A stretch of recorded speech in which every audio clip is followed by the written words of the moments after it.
예, MC분도 발음하시기 되게 힘드신 구강암면외과 도대체 뭐 하는 과일까 궁금하실 것 같은데요. 제가 제일 많이 하는 일은 사랑니 빼는 일이에요. 그러니까 치과 의사인데 수술하는 의사라고 생각하시면 되고요.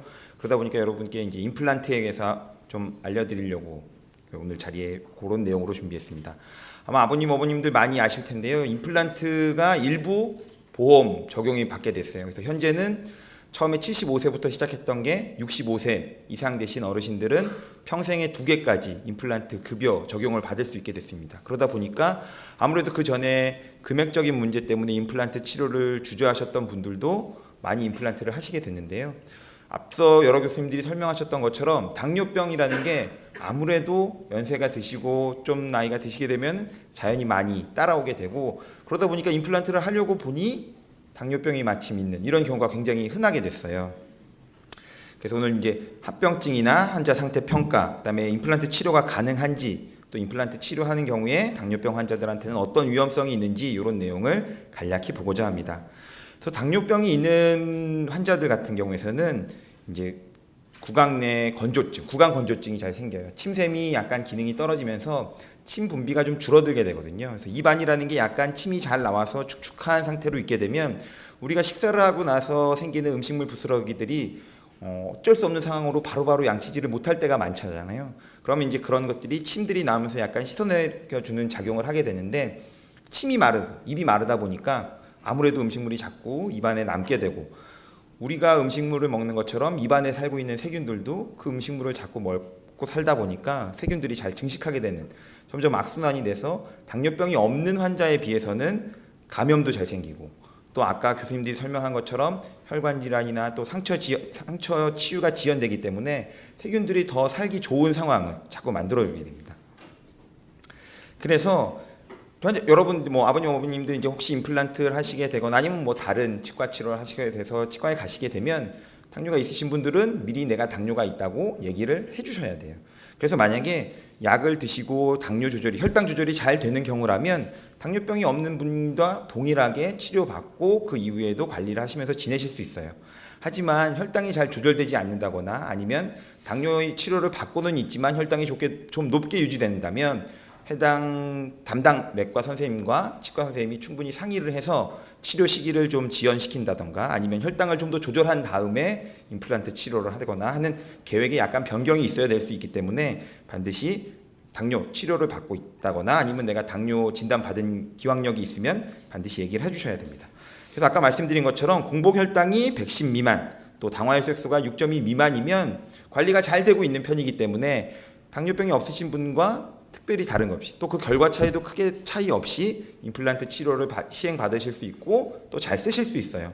근데 아까 교수님 강의 들으신 것 중에 아시겠지만 내가 당뇨가 실질적으로는 있는데 내가 당뇨인지 아닌지도 모르는 분들이 굉장히 많으시거든요. 그래서 내가 당뇨인지 아닌지도 잘 모르겠고 진단받은 그런 것도 없는데 갈증이 있다거나 권태감이 있다거나 소변을 많이 보는 이런 당뇨에 관계된 증상이 있다면 그런 걸 말씀해 주시거나, 아니면 좀 연세가 있으신 어르신들은 치과 치료와 앞서서 뭐 혈당을 체크해 본다던가 해서 당뇨가 있는지 없는지부터 확인할 필요가 있을 것 같습니다. 그래서 조절 잘 되면 임플란트에 크게 어려운 점이 없고요.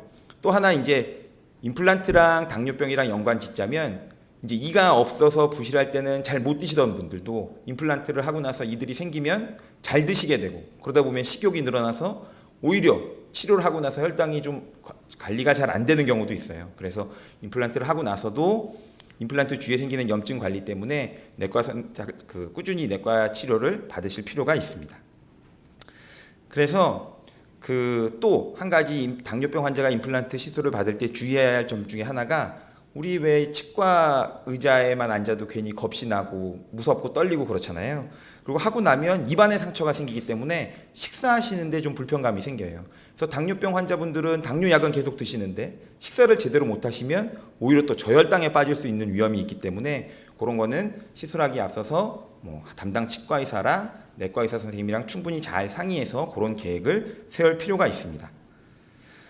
그래서 임플란트 아까 말씀드린 것처럼 조절이 잘 된 당뇨병 환자 같은 경우에는 비당뇨병 환자랑 임플란트 성공률에서도 크게 차이가 없어요. 하지만 조절되지 않는 당뇨병을 가지신 분들은 임플란트 하고 난 이후, 임플란트 자체에 문제가 되는 건 아니지만 임플란트 시술을 하고 난 이후에 상처가 잘 안 낫고 그 상처 부위에 염증이 쉽게 생겨서 임플란트가 실패하고 염증이 생기고 그 염증이 입안에만 있는 게 아니라 심해지면 목으로, 그러다 보면 우리 숨쉬는 기도를 좁게 만드는 경우도 있고 또 이게 전신으로 퍼지는 경우에는 폐혈증까지 이르러서 아주 극히 드문 경우지만 임플란트를 심고 조절되지 않는 당뇨 환자가 사망에 이르는 경우도 가끔 보고되고 있습니다. 그래서 수술하기 전에도 그렇고 수술한 이후에도 당뇨병 관리를 잘 해야 될 필요가 있고요. 또 가끔 심한 당뇨 환자들은 당뇨 조절이 잘 안 되는 분들도 계세요. 그런 분들은 뭐 아무리 잇몸뼈가 좋고 다 할 여건이 돼도 임플란트보다는 그 이전에 했던 것처럼 틀니나 부분 틀니 같은 방식으로 좀 불편하더라도 그런 걸 해주는 게 오히려 더 성공적으로 구강 그 기능을 회복할 수 있는 방법이 되기도 합니다. 그래서 이걸 간단히 표로 정리해 봤는데요. 처음 치과를 임플란트 하러 오셨을 때 당뇨병이 있으신 분들인데 조절이 잘 된다. 그러면 그냥 간단한 검사만 하고 당뇨병이 없는 분과 같이 임플란트 치료를 진행하시면 됩니다.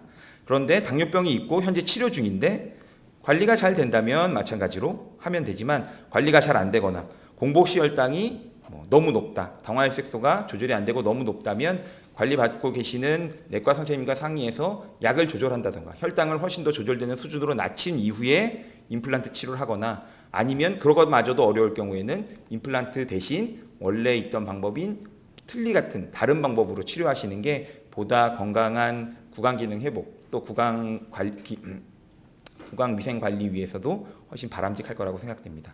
이상입니다. 감사합니다.